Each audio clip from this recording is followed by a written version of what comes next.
정치권에서 현재 논란이 되고 있는 것 세 가지가 있습니다.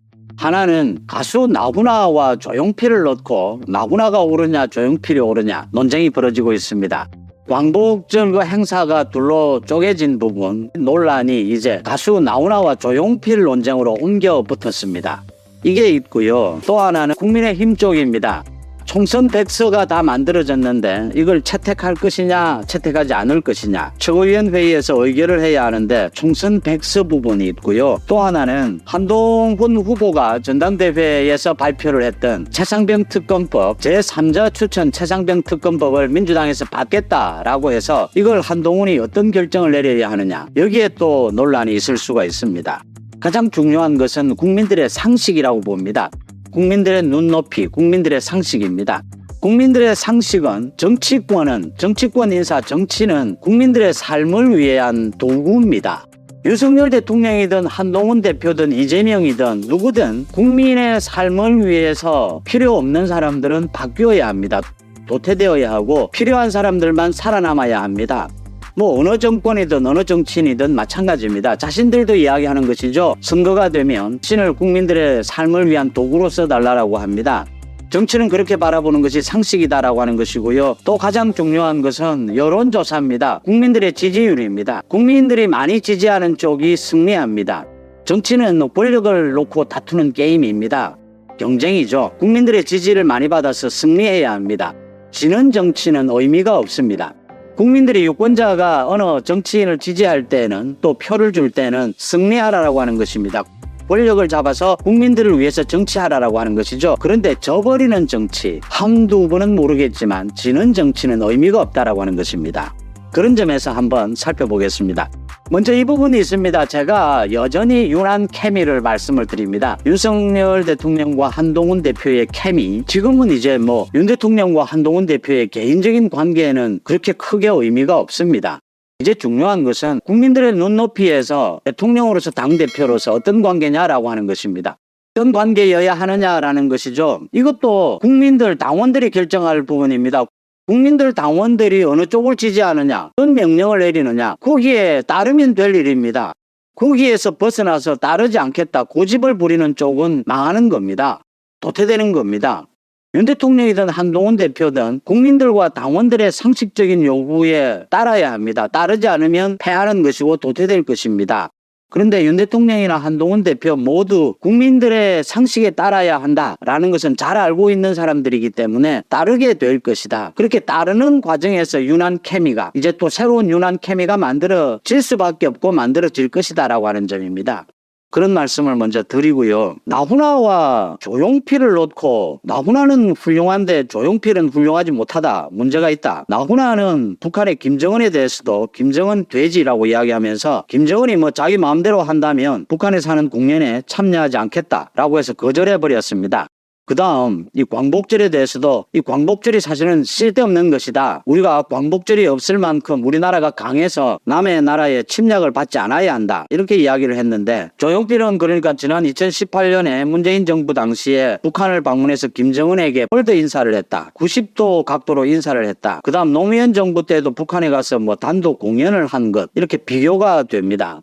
이게 광복절이 쪼개진 것, 이 논쟁이 이제 나훈아 조용필 찬반 논쟁으로 이어지고 있는 것인데 지금 네티즌들이 나훈아는 옳다, 조용필은 틀렸다 많은 이런 찬반 의견을 보이고 있습니다.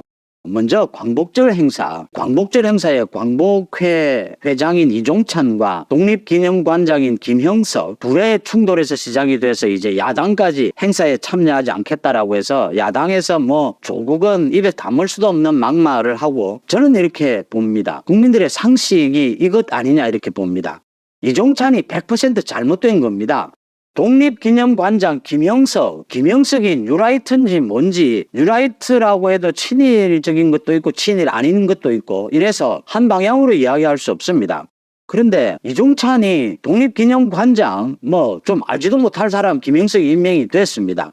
이게 꼭 이래야 되는지는 잘 모르겠습니다만 어쨌든 임명이 됐는데 이걸 가지고 광복절 행사를 쪼개고 윤석열 정부를 친일 정부다 무슨 뭐 과거에 총독부였느냐 조국이 참 그래서 국민의힘에서 조국을 들어 평양으로 가라. 조국은 그러면 뭐 조선 총독부의 그 국회에서 자기 방이 뭐 화장실 앞에 있다고 생트집을 부리고 난리를 치고 그 국회 본관에서 이 자리를 정하는데 조국이 자기가 좀 화장실 앞에 국회 화장실은 굉장히 깨끗합니다. 그리고 앞을 가로막고 있어서 화장실 앞에 사무실이 있어도 아무런 문제가 없습니다.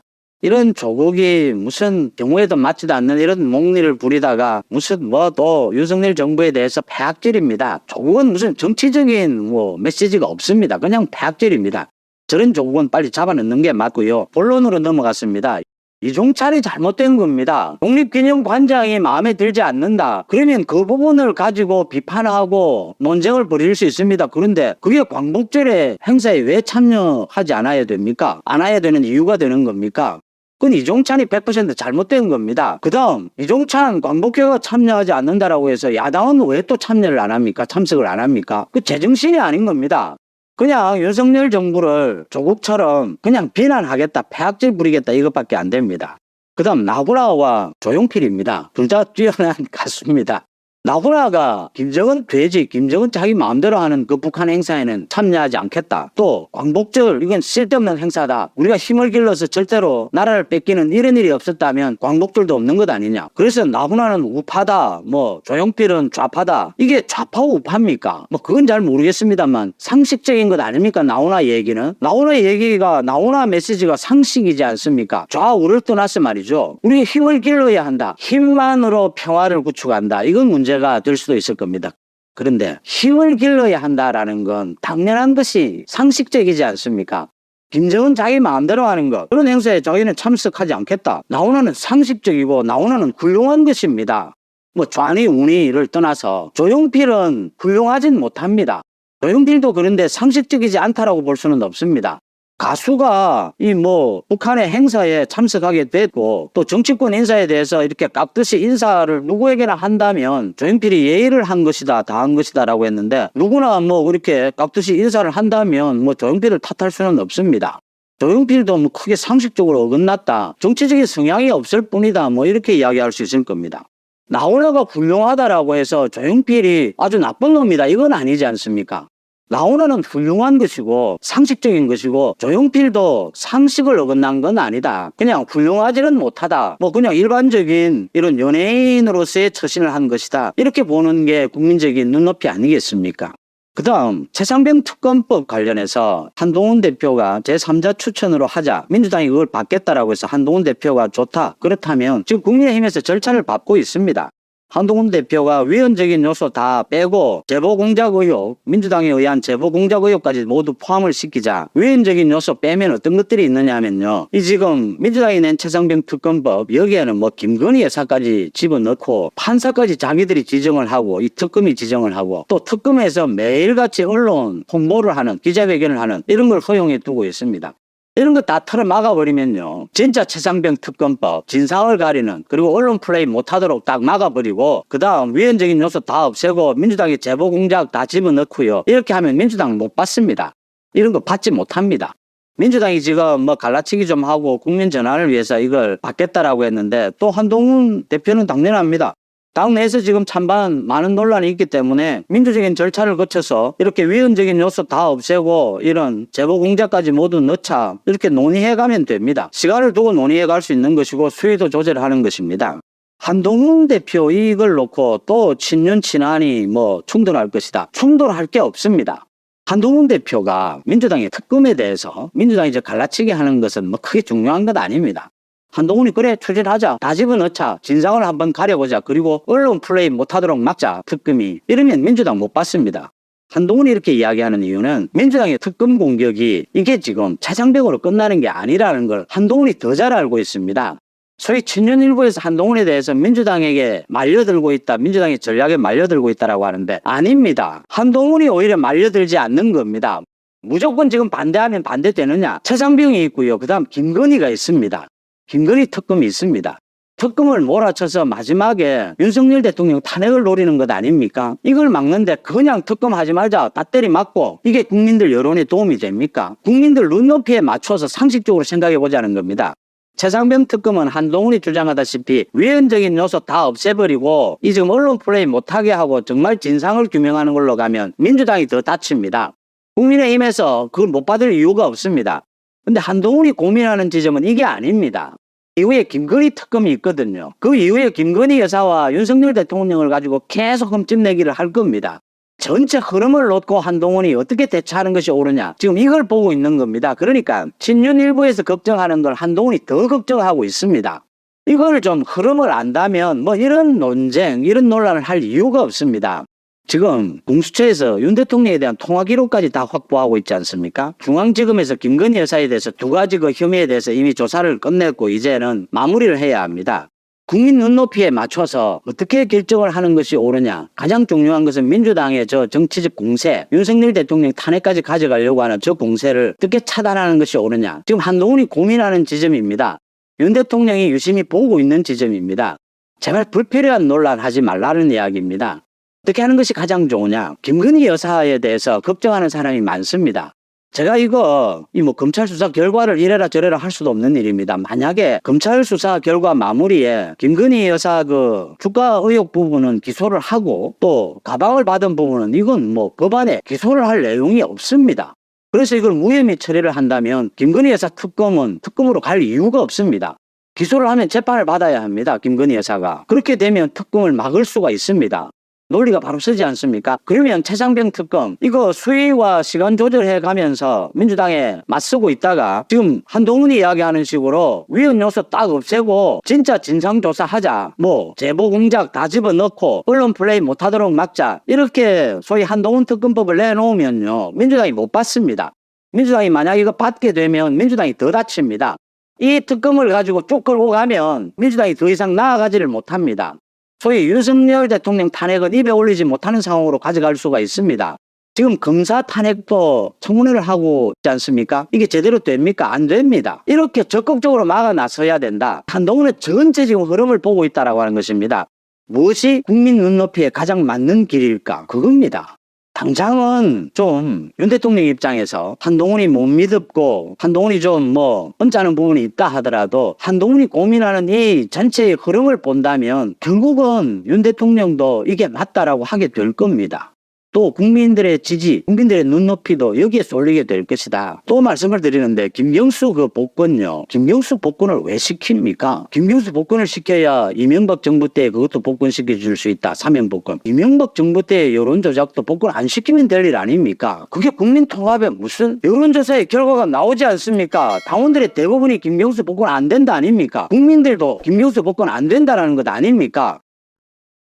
자, 민주당의 전당대회 지역 경선이 오늘로서 끝났죠. 내일은 이제 종합적으로 여론조사, 대의원조사 이런 것까지 마친 결과로 이제 전당대회를 열어서 종합점수로 당선자를 가립니다. 오늘은 이제 서울 지역 경선이니까 지역 순회 경선으로는 오늘이 마지막입니다. 이재명 후보가 이제 71,797표 그래서 92.43% 다 예상되던 결과고 김두관 후보가 4,871표 그래서 6.27% 이래서 누적으로 이재명 후보가 89.90 이제 9대명이라는 걸 눈앞에 두고 있습니다. 김두관은 8.69 김지수는 1.42 이렇게 돼. 대표 경선이야 별다른 변수가 없습니다. 또 대명에서 확대명 또다시 대표는 이재명에서 확실히 대표는 이재명에서 90%를 얻는 대표는 이재명 이렇게 갔는데 이제 그 후에 약간 90%가 하회했죠. 하회했는데 다시 90%에 지금 육박 89.9% 이러는 90%에 이제 육박했고 이제 거기에다가 내일 이 지금까지의 여론조사 권리당원 온라인 조사가 56% 반영이 되고요. 그 다음에 이제 대의원 여론조사가 14% 반영되고 그 다음에 일반 여론조사 여론조사가 30% 반영돼서 이제 최종 집계가 나옵니다. 거기서 이제 뭐 90%가 넘을 것이냐, 뭐 0.1%포인트만 더 확보하면 90%니까 아마 이제 그런 결과가 나올 거다. 여하튼 뭐 거의 뭐 9대 0이라는 거는 별다른 변수가 없다, 이런 거고요. 뭐 김경수 전 경남지사 복권이라는 일이 중간에 있었지만 그거는 뭐 전당대회에 영향을 미칠 상황은 아니죠. 그거는 아마 10월 이재명 후보, 그때는 이제 대표가 돼 있을 때 공직선거법 위반 허위사실 유포 혐의에 대한 1심 선고와 위증교사죄에 대한 1심 선고, 뭐 두 개 다 유죄가 나오느냐 아니면 둘 중에 하나라도 유죄가 나오느냐, 이거에 따라서 이제 김경수 전 경남지사가 대안으로 급부상하느냐 아니냐가 결정이 되겠죠. 둘 중에 하나만 유죄가 나오더라도 아마 현타, 현실 자각 타임, 그때부터 이제 민주당 의원들이나 당원들이 이대로 이재명만 바라보고 2027년 대선을 준비해서는 안 되겠다 하는 현실 자각하는 시간이 올 것이다. 제가 뭐 여러 차례 말씀을 드렸죠. 그러니까 이번 전당대회에 영향을 미칠 상황은 아닙니다. 김경수 복권은. 그러니까 뭐 별다른 변수가 없었고요. 오히려 최고위원 경선에서는 변수가 있었죠. 첫 번째 변수가 바로 정봉주의 명파리 척결이라는 변수가 있었고요. 두 번째가 전현희 의원이 국회 법사위에서 윤석열 대통령 부부를 향해서 국민권익위원회 국장이 극단적 선택을 한 부분에 대한 책임이 있다면서 살인자, 이렇게 얘기를 했습니다. 이 발언이 제가 한번 유튜브를 해드렸죠. 의도적인 도발이다. 만약에 본인이 거기서 너무 흥분한 나머지 실수를 했다고 한다면, 아니 본인도 윤 대통령 부부에 대해서 살인자라고 했던 부분이 과하다는 거는 다 알지 않겠습니까? 그러니까 만약에 의도적인 발언이 아니라면 그거 아마 철회하거나 번복했을 겁니다. 근데 지금까지 그러지 않고 있어. 이 얘기는 선거에 영향을 미치기 위해서 한 거라는 사실을 스스로 본인이 시인한 것이나 마찬가지다. 저는 그렇게 해석을 하고 있는데, 왜 그러냐면 그때까지 6위였거든요. 6위. 0.02%포인트 뒤지는 6위, 5위가 이현주. 이렇기 때문에 이거를 확실히 뒤집기 위해서는, 그러니까 서울 지역 권리당원 온라인 투표에서 뿐만 아니고 여론조사에서, 대의원조사에서도 확실히 뒤집기 위해서는 민주당의 강성 지지층 요구, 그 니즈, 여기에 부응을 해야 된다, 이 차원에서 이 발언을 했다. 저는 그렇게 해석을 하고요. 그런데 결과가 어떻게 됐느냐. 오늘 김민석 후보가 뭐 예상대로 20.88 뭐 1위를 했습니다. 그런데 전현희가 2위를 했습니다. 서울 지역 온라인 투표에서 17.40, 그 다음에 김병주 15.34, 한준호 14.25, 이현주 10.90 이렇게 됐고요. 5위 안에 정봉주가 없습니다. 정봉주가 6위를 했습니다. 정봉주 8.61, 그 다음에 민영배 7.48, 강선호 5.13 이렇게 돼 있어요. 그러면 이렇게 돼서 이제 최고위원 누적으로 보면 1위가 김민석, 2위가 김병주, 김민석이 18.63, 김병주가 14.30, 정봉주가 14.17, 2, 3위가 순위가 바뀌었습니다. 한준호가 13.78, 전현희가 12.75. 이래서 이제 5위까지 전현희가 5위가 됐습니다. 이현주가 대신 6위를 밀렸죠. 11.43. 그래서 전현희와 이현주 간의 차이가 꽤 큽니다. 1.32%포인트 차이. 0.02%포인트 차이로 이현주 후보가 앞서고 있었는데 그게 뒤집히면서 전현희 후보가 1.32%포인트로 이제 5위가 됐다. 그럼 이제 내일 여론조사, 대의원조사 이거에서 이제 어떤 결과가 나오느냐. 여기에 달려있다고 보고요. 뭐 민영배 9.90, 강선호 5.05 이렇게 돼 있습니다. 서울 지역 온라인 투표 참여율은 36.83이고요. 권리당원 온라인 투표율은 당대표가 30.54, 최고위원이 30.91. 오히려 최고위원 권리당원 온라인 투표율이 더 높았다. 그러니까 이재명 찍기를 싫어하는 사람들이 뭐 좀 있다, 제법 있다, 뭐 이런 얘기가 되는 거죠. 그러면 여기서 이제 전현희의 깜짝 2위, 이게 바로 그 살인자 발언 때문이냐 아니면 자기 지역 출신에 대한 프리미엄 때문이냐 하는 게 이제 관전 포인트가 됩니다. 흔히 지금 민주당 사람들도 그렇고요. 해당 지역에 지역구를 두었거나 아니면 그 지역의 원래 고향이라면 그러면 프리미엄이 있다. 그러면서 이제 예로 드는 게 민영배가 하위권이지만 광주 전남에서는 꽤 높은 득표율을 기록했다. 한준호가 지역구는 경기 고향 을인데 원래 고향은 전북입니다. 그렇기 때문에 전북에서 졸지에 2위를 했다. 그래서 이거에 힘입어서 한준호가 5위권 안에 들었다. 이현주 용인정입니다. 그래서 경기도에서 원래 고향은 부산이지만 경기도 용인정이기 때문에 용인정인 경기도에서 상당한 표를 얻었다. 이렇게 볼 수가 있는 거거든요. 이런 것들을 근거로 해서 아니 전현희도 서울 성동갑입니다. 그 서울이니까 서울에서 많은 표를 얻는 건 당연한 거 아니냐 이렇게 얘기를 하죠. 그런데 서울 지역이 꽤 많습니다. 김민석 영등포 서울이죠. 전현희 물론 성동갑 서울이고요. 그 다음에 강선호 갑입니다. 서울입니다. 정봉주도 서울입니다. 강북을. 물론 여기는 현역 의원이 아니죠. 공천이 취소됐으니까. 그런데 이 중에서 김민석은 뭐 이재명 후보가 적극적으로 밀고 있다는 것이 뭐 이미 파다하게 뭐 다 알려져 있으니까 그렇다 쳐도 왜 같은 서울인 전현희는 치고 올라갔는데 강선우는 못 치고 올라가네. 바로 그 살인자 발언 때문이다. 결국 전현희의 작전 성공, 전현희 입장에서 보면 그렇게 보입니다. 그렇지 않습니까? 저도 그렇게 해석을 하고요. 그러니까 전현희 후보가 아주 윤석열 대통령 부부를 향해서 정말 뜬금없는, 전현희라는 이 사람이 원래 그렇게 뭐 막말하고 뭐 이런 사람은 아닙니다. 근데 이번에 그냥 갑자기 툭 튀었죠. 그거는 본인이 6위권으로 해서 확실하게 우위권으로 치고 올라갈 수 있는 기획된 도발을 한 거다. 저는 그렇게 보고요. 그 도발이 오늘 서울 경선 결과를 보면 성공했다. 이렇게 볼 수 있겠죠. 정봉주가 오늘 서울 경선에서 6위로 떨어졌다는 게 충격이다. 뭐 이런 일부 평가도 있는데 그건 그렇지 않습니다. 정봉주는 원래부터 이걸로 인해서 표를 좀 잃을 수 있다 각오를 하고 저는 도발을 했다고 봅니다. 이재명 후보에 대한 도발이죠. 이거는 정봉주가 2위가 되나 3위가 되나 5위가 되나 마찬가지입니다. 어차피 최고위원입니다. 그렇기 때문에 이걸 각오하고 대신 전당대회 이후에 이제 꾸려질 이재명 2기 신임 지도부, 거기에서 정봉주라는 어떤 정치인의 가치를 높이기 위한 일종의 투자였다, 이렇게 생각을 합니다. 그것도 제가 한번 말씀을 드린 적이 있어요. 이재명 후보로서는 정봉주를 수석 최고위원회에서 밀어내는 데 성공을 했지만 정봉주는 명파리 척결이라는 화두를 던짐으로써 이번 전당대회에 정봉주로 시작해서 정봉주로 끝나는 전당대회를 만드는 데 본인이 상당한 기여를 했다. 그러나 그렇다고 해서 최고위원회에서 떨어지지는 않을 걸로 보인다. 뭐 오늘 경선으로 누적 3위를 했습니다만은 5위, 6위가 될 가능성, 내일 여론조사 회의원 저는 없다고 봅니다. 아마 제가 알기로는 정봉주 캠프에서도 그럴 가능성이 없다고 판단을 해서 이런 도발을 한 거라고 보입니다. 그러니까 오늘 서울에서 정봉주 후보가 6위를 한 것은 정봉주 캠프의 계산법으로 보면 전혀 계산착오가 아니다. 물론 내일까지 좀 봐야 되겠습니다만은 그렇게 판단이 되고요. 여하튼 똑같은 서울의 지역구를 두는 이 후보들이 전현희만 갑자기 툭 튀어서 선전을 했다. 이거는 역시 전현희의 그 발언 때문이다. 전현희 의원 입장에서 보면 성공한 거지만 객관적으로 보면 역시 민주당의 강성 지지층은 이런 막말에 즉각적으로 반응한다 하는 거를 우리가 이번 결과를 통해서 알 수 있는 대목입니다.